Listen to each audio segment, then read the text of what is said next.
tutok mo lang dito, number 1, number 2 dito naman, ayan, number 3, yun, pagtatapat nyo lang, oh. Ayan, ito number 4, ayan, meron din siya ditong number 4, oh. Ayan, ito number 5, pagtapat lang. Pagdating dito sa camshaft, twin camshaft ito, mayroon naman ditong gatla, ayan, sintro nyo lang yan, dito rin, ayan, sintro din.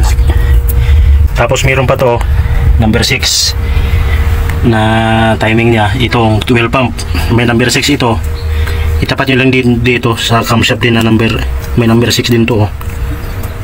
Tawit lang, ayan, oh, number 6. Kaso hindi ko na itinapat ito kasi wala nang idler to, kinundim ko na yung balancer, may balancer kasi yan dito, number 6 yan, oh. Pagdating dito sa gear, may number 6 din na dalawa yan, tugma lang. Pagdating dito, may number 7, number 7 yan dito, tapos dito rin sa balancer may number 7, kaso wala na siyang balancer. Pati dito sa kabila, oh, napapansin nyo walang mga balancer yan, oh. Yan.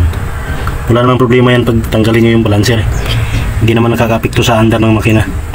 Yan lang mga bossing.